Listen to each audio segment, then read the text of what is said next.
जय हिंद दोस्तों, स्वागत है आप सभी का study with M SPP channel पर। दोस्तों, ये सीरीज जो हमारी चल रही थी, जो संस्थाओं वाली जो सीरीज चल रही है, सांविधिक संवैधानिक संस्थाओं वाली जो सीरीज है, उसी से रिलेटेड ये तीसरा वीडियो है। 2 वीडियो ऑलरेडी अपलोडेड हैं, अगर आपने नहीं देखा है तो आप उसको ज़रूर देख लीजिए। प्री से रिलेटेड फैक्ट्स जो पूछे गए हैं या जो पूछे जाने की संभावना है, उनको मैंने सब डिस्कस किया है, उसको देख लीजिए। बहुत महत्वपूर्ण सीरीज है, मेंस के लिए तो बहुत ही महत्वपूर्ण है। इससे प्रश्न पूछे जाते हैं, चाहे वो यूपीपीएससी हो, बीपीएससी हो, कोई सा भी हो, ठीक है, कोई सा भी आयोग हो, जहाँ पर पॉलिटी या इससे रिलेटेड मतलब सब्जेक्ट है जीएस में, वो सभी परीक्षाओं के लिए ये महत्वपूर्ण है।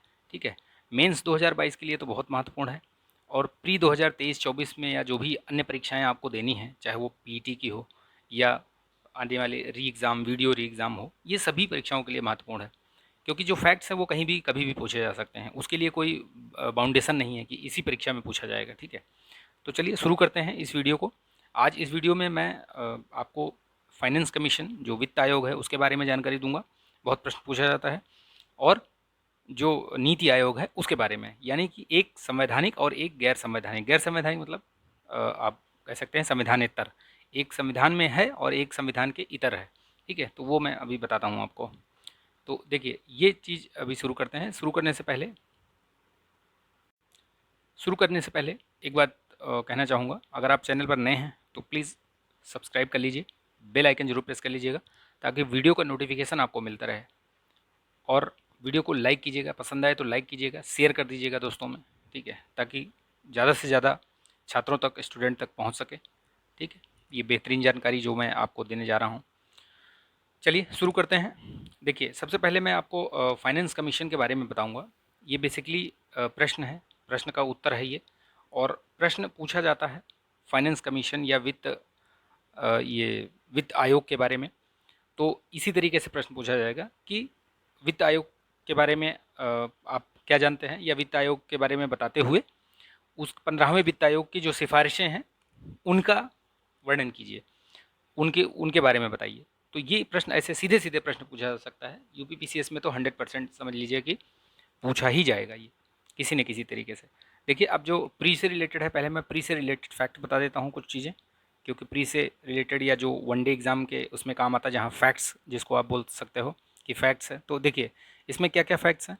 तो सबसे पहले तो पूछा जाएगा कि वित्त आयोग का गठन किस अनुच्छेद के अंतर्गत किया जाता है। तो ये 280, अनुच्छेद 280 ध्यान रखिएगा। ठीक है, और यह एक संवैधानिक संस्था है, संविधान में इसकी चर्चा की गई है। संवैधानिक का मतलब होता है कि संविधान में उसकी चर्चा की गई है। ठीक है, सांविधिक का मतलब होता है कि जो जो कोई एक्ट पारित करके उसको बनाया गया हो। ठीक है, बहुत सारे हैं, जैसे आप ये जो भी आयोग हैं, एनसीबीसी, एनसीएससी, ये सब सब क्या है, ये सांविधिक आयोग है। मतलब ये एक्ट पारित पारित करके संविधान में इनको जोड़ा गया है। ठीक है, तो ये जितने भी हैं वो सब इसी में आते हैं। ठीक है, लेकिन नीति आयोग क्या है, वो संविधानेतर है, मतलब संविधान में उसकी कोई चर्चा नहीं की गई है, वो एक कैबिनेट द्वारा प्रस्ताव पारित करके बनाया गया है। वो जैसे योजना आयोग था वैसे ही ये भी है। ठीक है, लेकिन उनकी कार्य शैली में, कार्य प्रणाली में अंतर है। चलिए बताते हैं, वो बाद में डिस्कस करेंगे। तो जैसा कि मैंने बताया आपको, ये प्री से रिलेटेड फैक्ट याद रखिएगा। अनुच्छेद 280 के अंतर्गत इसका गठन किया जाता है। और कौन करता है इसका गठन, तो राष्ट्रपति महोदय प्रत्येक 5 वर्ष के लिए करते हैं ये। ठीक है, प्रत्येक 5 वर्ष में करते हैं।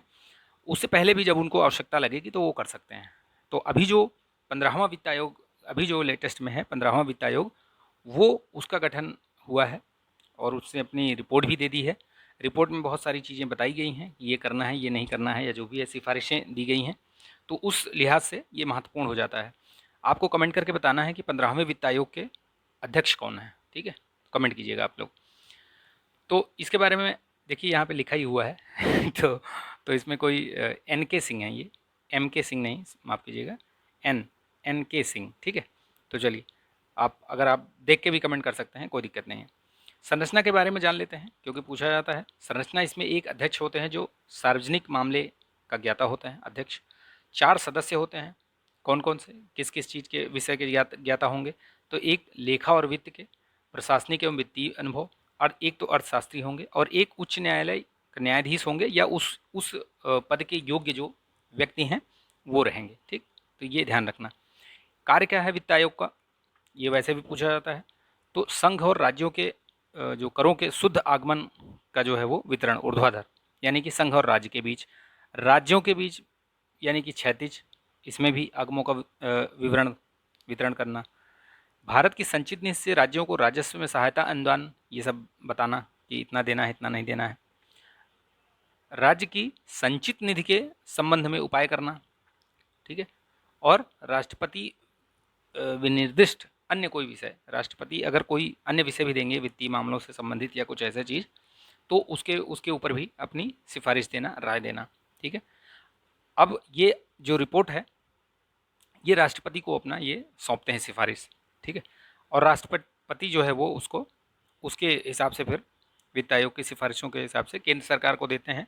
केंद्र सरकार फिर उसमें से जो भी सिफारिशें हैं, ये कोई बहुत मतलब ये नहीं कि इसका मानना ही है सिफारिश, ठीक है, कि नहीं नहीं ये मानना ही है। कुछ सिफारिशें हैं जिनको नहीं मानते हैं, कुछ सिफारिशें हैं जिनको मानना मान लेते हैं, तो हो सकता है, ठीक है। तो देखिए इसमें देखिए 15वां जो वित्त आयोग है उसमें क्या क्या सिफारिशें दी गई हैं। करों के वितरण में मूल राज्यों के मध्य शुद्ध आगमों का ये 41% बंटवारा होगा, यानी कि जो कर मिलेगा उसमें राज्यों का जो हिस्सा होगा वो 41% होगा। और अनुदान मिलाकर जो अनुदान दिए जाएंगे उसको मिलाकर कुल 50.9% होगा, ठीक है।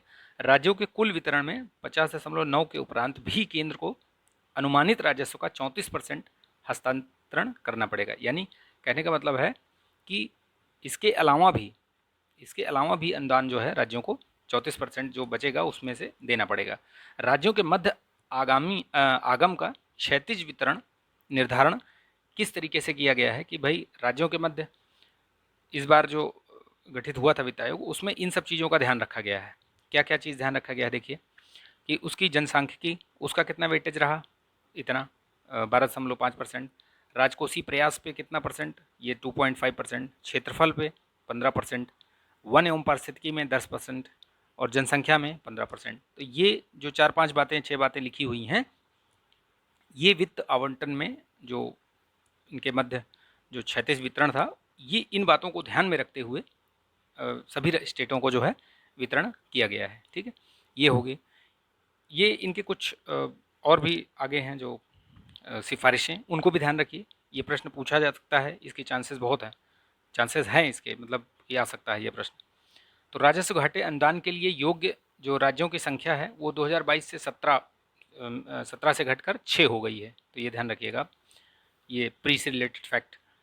कोविड या अन्य बाधाओं से दृष्टिगत केंद्र और राज्यों को अपना राजकोषीय घाटा क्रमशः जो है वो मतलब केंद्र के लिए 4% और राज्य के लिए जो है 3% रखा है 2022-25 से 26 के बीच तक, मतलब इसको मेंटेन करके रखना है। सुदृढ़ राजकोषीय अनुशासन हेतु स्वतंत्र राजकोषीय परिषद का निर्माण किया जाए, ये सब सारी सिफारिशें हैं। अगली सिफारिश जो है इन्होंने क्या दी है कि स्वास्थ्य हेतु 2022 तक राज्य अपने बजट का 8% जो है वो खर्च करेंगे, ठीक है। और एक अखिल भारतीय स्वास्थ्य सेवा का गठन किया जाए। शिक्षा, कृषि, भूजल आदि हेतु प्रदर्शन आधारित प्रोत्साहन मिले, यानी कि शिक्षा में, कृषि में या भूजल में, इन सब में कोई राज्य अच्छा काम कर रहा है तो उसको प्रोत्साहन दिया जाना चाहिए। रक्षा व आंतरिक सुरक्षा हेतु विशेष फंडिंग तंत्र की स्थापना की जानी चाहिए। आपदा प्रबंधन हेतु राज्य केंद्र स्तर पर एक फंड बनाया जाए, मतलब दोनों का एक फंड बनाया जाए। वैसे कंटीजेंसी फंड होता है, लेकिन यह है कि अलग से एक फंड के लिए बोला गया है कि एक मिक्स, मतलब दोनों को वो करके, ठीक है, सहभागी उस पर सहभागिता पे बनाया जाए। उपरोक्त सिफारिशों के माध्यम से भारत को 2024-25 तक $5 ट्रिलियन, अब ये खैर 24-25 क्या, ये 25-26 हो गया है या 26-27 भी हो सकता है, लेकिन यह है कि हाँ ये महत्वाकांक्षी लक्ष्य है। इसको प्राप्त करने के लिए तथा कोरोना के प्रभाव को कम करते हुए आत्मनिर्भर भारत को साकार बनाने में मदद करेगा ये, ठीक है। तो ये सिफारिशें थी, मैंने इसके बारे में बता दिया आपको। जितना जानकारी मतलब परीक्षा में पूछी जा सकती है, चाहे वो प्री के लिहाज से हो या मेंस के लिहाज से हो, दोनों तरीके से मैंने आपको बता दिया है इसमें, ठीक है। तो आप इसको, अगर इसकी पीडीएफ चाहिए तो डिस्क्रिप्शन बॉक्स में इसकी लिंक दी हुई है टेलीग्राम चैनल की, उस पर जुड़ जाइएगा, मैं उसमें इसको शेयर कर दूँगा, ठीक है। तो उससे आप पढ़ सकते हैं इसको। ये बहुत ही मतलब एक एकदम कॉम्पैक्ट उसमें है, तो ज़्यादा आपको इधर उधर पढ़ने की भी ज़रूरत नहीं पड़ेगी, इसको आप बढ़िया से पढ़ सकते हैं लेके। ठीक है, चलिए नेक्स्ट देखते हैं, नीति आयोग के बारे में कुछ जानकारी लेते हैं। तो नीति आयोग, जैसा कि मैंने आपको बताया कि ये 2014 में जब प्रधानमंत्री नरेंद्र मोदी पहली बार बने थे प्रधानमंत्री, तो जब 15 अगस्त का जो भाषण दे रहे थे, या उसी के उससे पहले शायद उन्होंने बोला था इसको, मतलब उसी समय पर ही बोला था, 15 अगस्त को नहीं, 12-13 अगस्त में कभी एक बार मतलब घोषणा की थी कि नीति आयोग जो है, योजना आयोग को समाप्त कर दिया जाएगा और उसकी जगह पर एक नई संस्था कोई बनाई जाएगी। तब वो उस समय नाम नहीं वो किया था डिसाइड।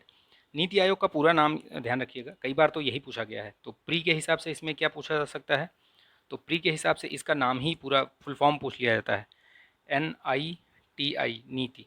तो ये national institution for transforming India, मतलब ट्रांसफॉर्मिंग इंडिया, ये क्या है, इंस्टीट्यूशन और इंस्टीट्यूट, कई बार इंस्टीट्यूट लिखा रहेगा और आप उसको सही मान के चले आएंगे, नहीं वो गलत हो जाएगा आपका।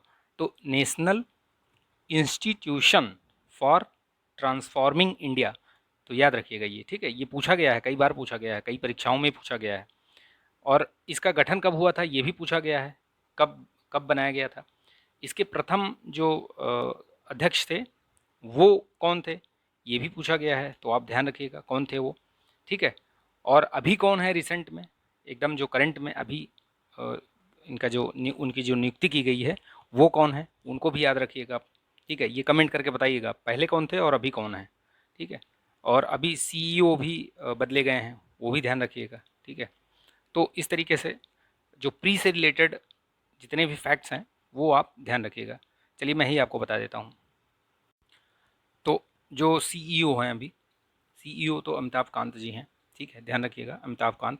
और जो वाइस चेयरपर्सन हैं अभी, अध्यक्ष तो इसके प्रधानमंत्री ही होते हैं। ठीक है, जो वाइस चेयरपर्सन हैं वो हैं श्री सुमन के बेरी, मतलब कौन है, सुमन के बेरी, याद रखिएगा नाम, ये पूछा जा सकता है कोई भी अभी जो परीक्षा होने वाली है, सभी परीक्षाओं में पूछा जा सकता है, ये जो भी वनडे वाले एग्जाम्स होने वाले हैं सब में पूछा जा सकता है, चाहे वो वीडियो का हो या ये अपना PT का हो, कोई सा भी एग्ज़ाम हो उसमें पूछा जा सकता है। अध्यक्षता कौन करता है, ठीक है, ये कैबिनेट प्रस्ताव द्वारा पारित किया गया है, ये संविधानेतर है, मैंने बताया आपको, गैर संवैधानिक है, गैर सांविधिक जिसको बोलते हैं, कि ये कोई एक्ट वगैरह से नहीं पारित किया गया है, मतलब उसको स्थापना नहीं की गई है। योजना आयोग के स्थान पर दिया गया है, ये सलाहकारी वो है, मतलब एक संस्था है, थिंक टैंक जो बोलते हैं ना, तो वो है ये। ठीक है, थिंक टैंक है ये बेसिकली।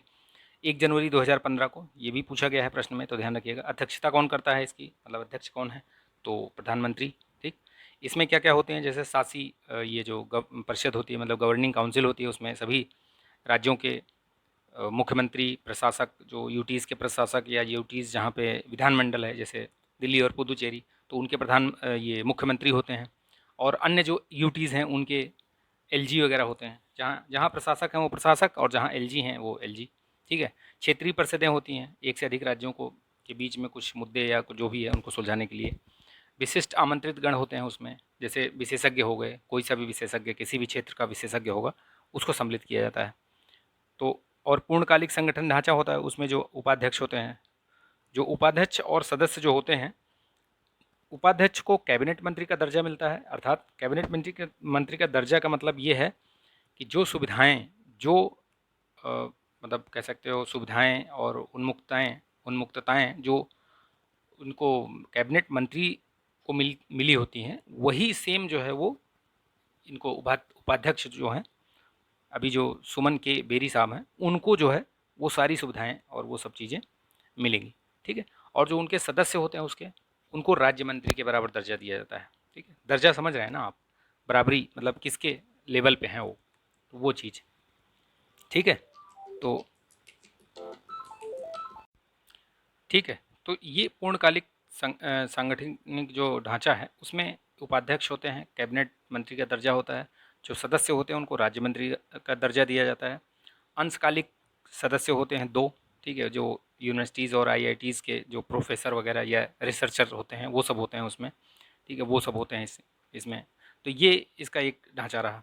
ठीक है, इसमें आप पता है जो बॉटम टू टॉप अप्रोच होती है, योजना आयोग में टॉप टू बॉटम था, इसमें बॉटम टू टॉप अप्रोच, ये भी पूछा गया है प्रश्न, ठीक है, ध्यान रखिएगा। देखिए इसके उद्देश्य के बारे में जान लीजिए कुछ, ठीक है, थोड़ा जान लीजिए। इसी को आप अपना कहीं भी अगर प्रयोग करना है, चाहे वो मेंस के आंसर राइटिंग में या आप कहीं भी प्रयोग करेंगे तो ये आपका काम हो जाएगा इससे। देखिए उद्देश्य में इसमें क्या है, राष्ट्रीय विकास में जो साझा दृष्टिकोण रखता है, ठीक है, राष्ट्रीय विकास में साझा दृष्टिकोण, समावेशी विकास, ठीक है, उसको प्रोत्साहित करना, सहकारी संघवाद पर बल देना। आपको पता है कि इसमें देखिए आपने जो संगठन देखा उसमें बताया गया है ना कि उसमें राज्य के मुख्यमंत्री और ये सब रहेंगे, एलजी प्रशासक वगैरह जो बीओटीज़ के हैं, तो सभी रहेंगे उसमें। ग्रामीण स्तर पर एकदम मतलब नीचे से टॉप टू बॉटम वाला जो अप्रोच है वो नीति निर्माण और उनके सब क्रियान्वयन के लिए, ठीक है। क्षेत्रीय ये अंतर क्षेत्रीय कई कुछ समस्या है या अंतर विभागीय कुछ समस्या है तो उससे संबंधित उसका निवारण समाधान ये सब करना। नवाचार को प्रोत्साहन देना, जो अटल इनोवेशन मिशन है वो इसी का है, याद रखिएगा, तो उसमें प्रोत्साहन देना और उसका मतलब क्षमता निर्माण करना। जो नीति है निर्माण और क्रियान्वयन मॉनिटरिंग करना, ठीक है। और सबसे बड़ी बात यह है कि इसमें मिड वे करेक्शन भी है, यानी कि कोई नीति या कोई वो बना, नीति बनी या कोई योजना बनी, अगर उसमें कुछ फीडबैक में गलत चीज़ आई कि यार ये नहीं, ऐसा नहीं, सही नहीं हो रहा है या जो भी है, तो उसमें मिड वे करेक्शन का भी मतलब उपाय है कि उसको वापस लेकर के उसको फिर से सही किया जाए और फिर से उसको चलाया जाए। ये योजना आयोग में ये चीज़ नहीं थी, तो बहुत सारी चीज़ थी और इसी वजह से जो है इसका जो है योजना आयोग को समाप्त किया गया। योजना आयोग ने भी अच्छा काम किया था, पंचवर्षीय योजनाएं बनाना और ये सब सारी चीज़ें करना, ठीक है, उसके विकास में योगदान बहुत अच्छा रहा है। लेकिन समय के साथ क्योंकि हर चीज़ परिवर्तित हो रहा है, ठीक है, जनसंख्या परिवर्तित हो रही है, नई नई चुनौतियाँ आ रही हैं, नए नए आपको नए नए प्रयोग देखने को मिल रहे हैं, तो उन सब चीज़ों को देखते हुए, उसके मद्देनज़र देखते हुए योजना आयोग को बदलना बहुत आवश्यक था। तो इसीलिए और बहुत सारी रिपोर्ट्स, बहुत सारे आयोग, कई सारे आयोगों ने और कई सारी रिपोर्ट्स में, इवन कि एआरसी ने भी, मतलब जो फर्स्ट एआरसी सेकंड एआरसी, उसमें सभी में मतलब योजना आयोग के बारे में बताया गया है कि आप इसको जो है मतलब या तो परिवर्तित किया जाए या इसमें चेंज किया जाए, नई चीज़ें इसमें डाली जाएँ इनोवेटिव, तो वो सारी सारी चीज़ें, तो ये सब सोचते हुए ये निर्णय लिया गया था, इसीलिए ये तो उद्देश्य था। और आप देखिए ये मार्गदर्शक सिद्धांत हैं इसके कुछ, कि इन्हीं पर चलना है। जो नीति आयोग का मार्गदर्शक सिद्धांत है, याद रखिएगा, ये मेंस में बहुत काम आएगा आपको लिखने के लिए। अगर आपने ये टॉपिक ये ऐसे बना के आपने लिख दिया ना, तो समझिए कि आप मतलब एग्जामिनर आपको मतलब 0.5 नंबर ज़्यादा ही देगा, क्योंकि अच्छा लगेगा, प्रेजेंटेशन भी होगा और आप उसको सही चीज़ दिखा भी रहे हैं, ठीक। तो देखिए अंत्योदय, जन सहभागिता, समावेशिता, जनसांख्यात्मक लाभांश, अभिशासन, ग्राम मतलब धरणीता, अंत्योदय, ये सब उसके मार्गदर्शक सिद्धांत हैं। मार्गदर्शक सिद्धांत का मतलब समझ रहे हैं आप कि इन्हीं जो ये दिए हैं 7-8 पॉइंट जो भी दिए हैं, इनको ही सामने रख करके यही इनका जो है नियम नीति निर्धारण या जो भी क्रियान्वयन करना है, जो भी योजनाएं बनाना है, कुछ भी करना है, तो ये इनको जरूर ध्यान में रखना है, ठीक है। इसीलिए ये मार्गदर्शक सिद्धांत हैं, ये मार्गदर्शन करेंगे, ठीक है। अंत्योदय, किसी भी योजना में अंत्योदय होना चाहिए, ठीक है। सहभागिता, जन सहभागिता को बढ़ावा देना।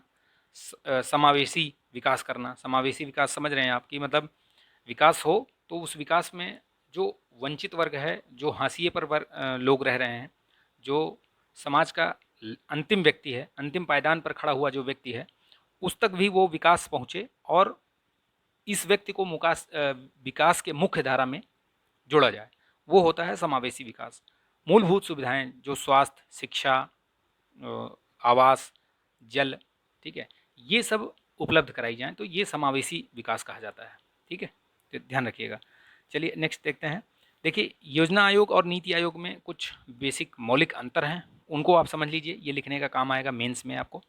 जैसा अभी मैंने बताया आपको कि टॉप टू बॉटम और बॉटम टू टॉप, ये अप्रोच में अंतर होता है। नीति आयोग है बॉटम से मतलब ऐसे चलता है, यानी यहाँ नीति बनेगी और उसका ऐसे चलेगा।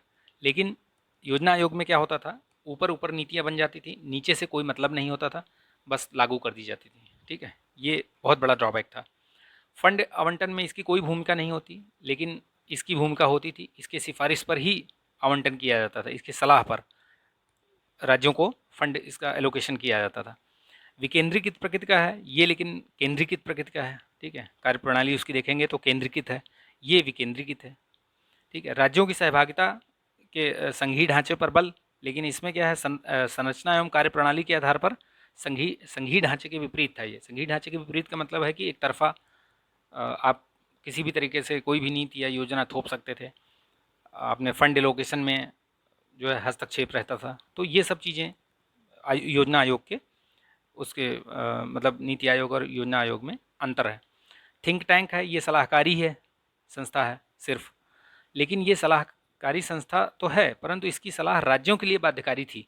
जो योजना आयोग है मतलब बोल दिया तो बोल दिया, हो गया तो हो गया, ठीक है, ऐसे टाइप से।